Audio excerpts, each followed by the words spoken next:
Well, strong back, super chemist.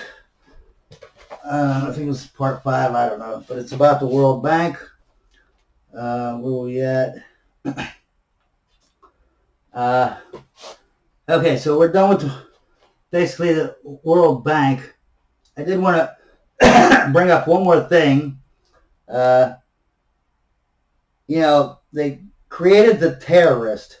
Now, I say they only have 3 or 4 tricks. They just keep doing the same tricks over and over again with, each third world country, with the World Bank, with the Federal Reserve, what they do to the United States. It's just over and over. It's the same thing. They don't have a lot of tricks. But one of the tricks that they have is they create a monster, okay, and then we get afraid, and then we throw money at them and say, please save us from the fake monster that you just made up.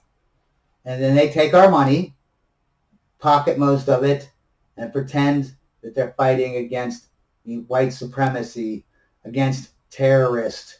That's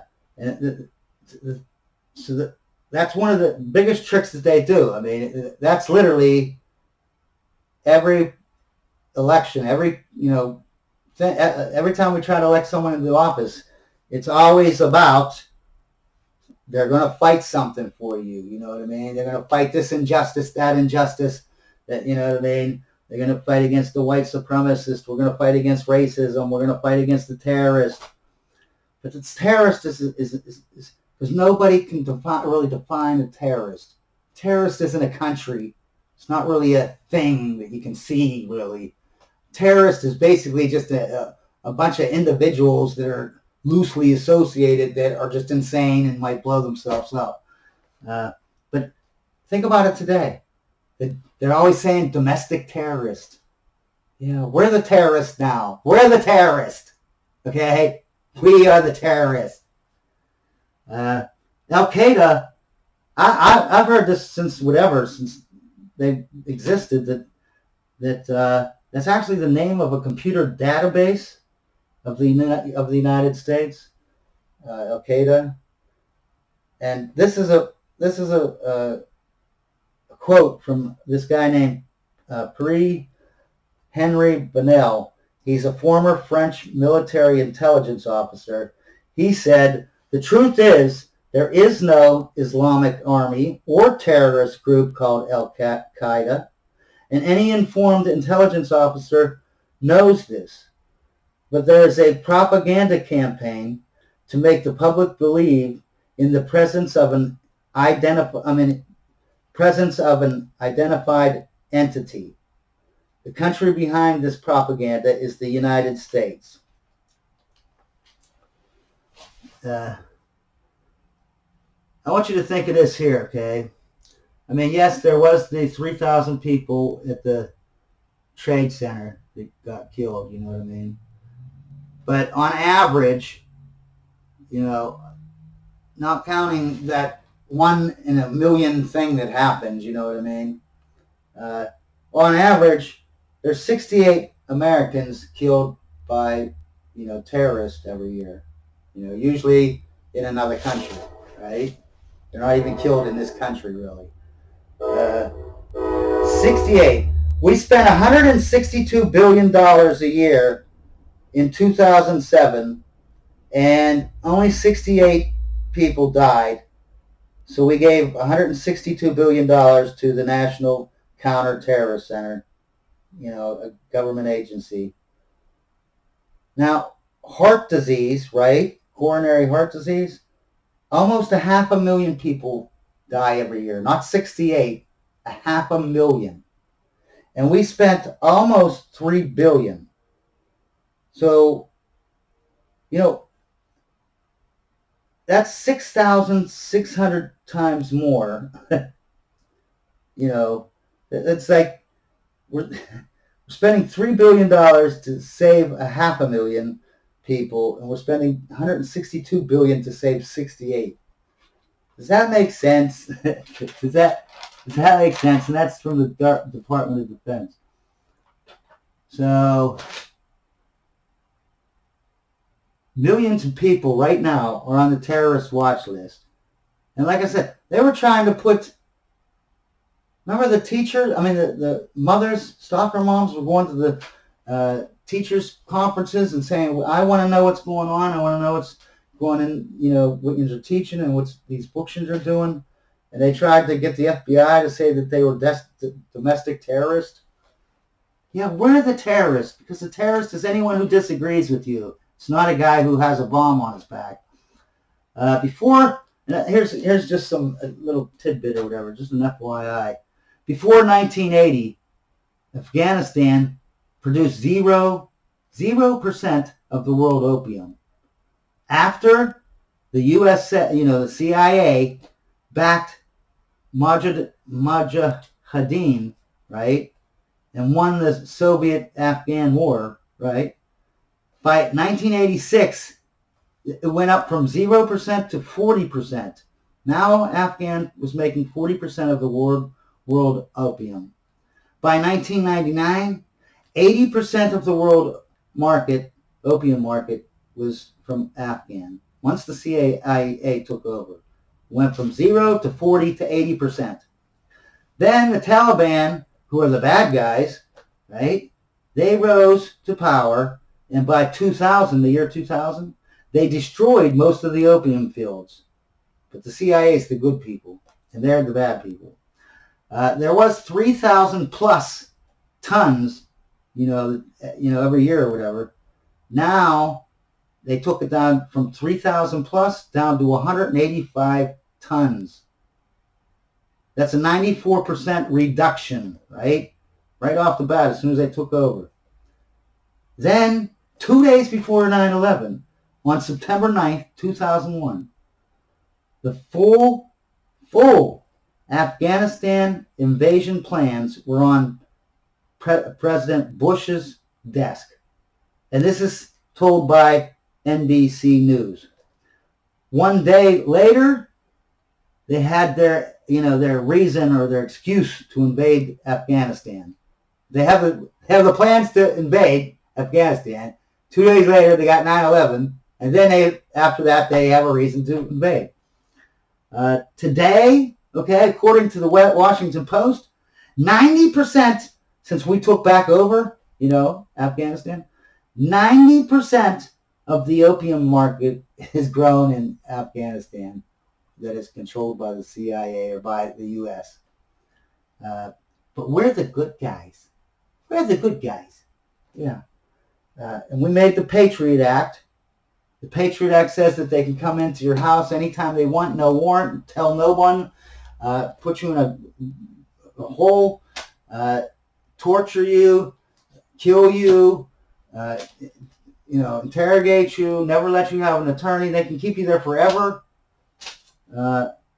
All in the name of national security. All in the name of national security. And so there's just going to be one more video. I ran out of stuff here to say. But I did want to bring up, you see how these same people,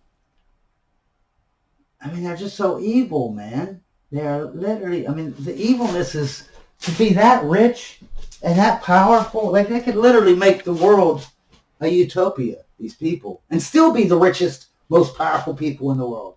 You know what I mean? But they choose. What it is these elites, they got that, type A personality or whatever, you know what I mean? So they have a certain personality. They want to drive to be the best or whatever. And like 87.5% of that 1% of the 1% are evil. Like literally evil, down to the bones. Because they ingrain it into their kids, and those kids ingrain it into the next kids. This evilness. But, what it is that, let's say you're here. This is where they're at, right? And this is where you're at. Everybody else. They're elite, right? They work their way all the way up to, now they have all the money, they have all the power. There is no more money or power that will make them more powerful or more rich. You know what I mean? Their life is going to be the same no matter whether they have another billion or not. And their power is going to be the same whether they have another billion or not, right? They still try and make it, but it doesn't make them higher than everybody else. So since they can't make themselves go up higher, the only way that they can differentiate themselves from everyone is to make us go down into the starving dirt and be crushed down. Because now, see, there's a bigger space in between us. See? That's why they do it. Because they have that personality type where they got to be the best. They got to just keep going, keep going, keep going, keep being better or whatever.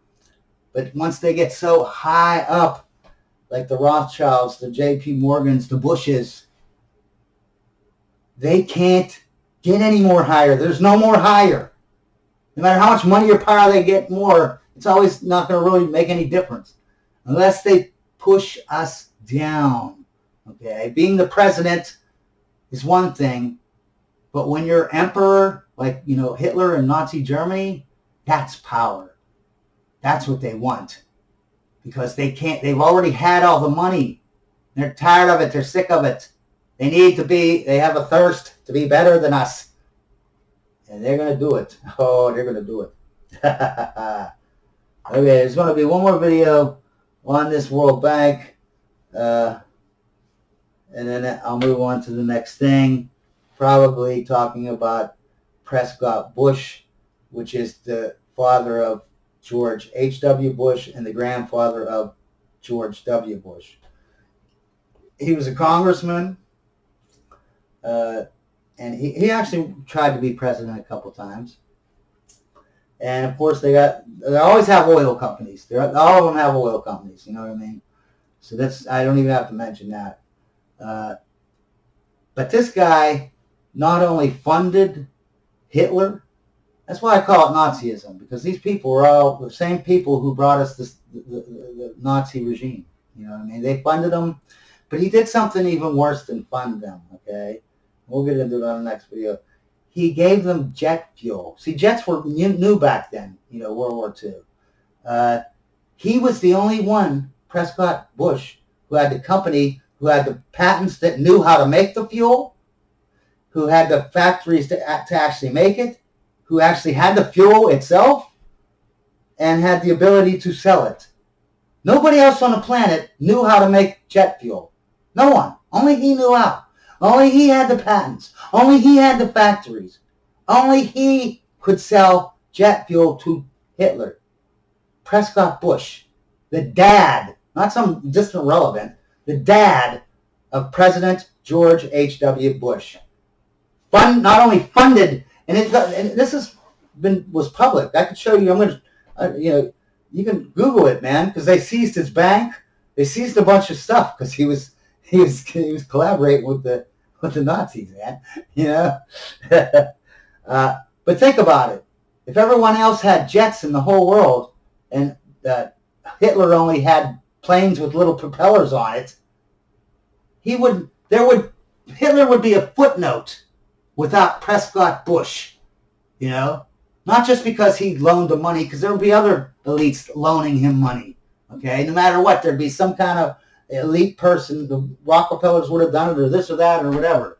And actually, Rockefellers were in that same company that Prescott Bush had.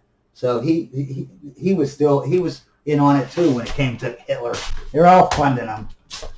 So like to fund both sides. That's what I said. They fund both sides. Then they act like they're just the most horrible people in the world, man. The most horrible people. But I lost my train of thought. I'm running out of time. So I'm just going to end this, and I'll come back with one more video. And we'll go on to the 100-year-old plan. It's going on to, why they're destroying our country, man.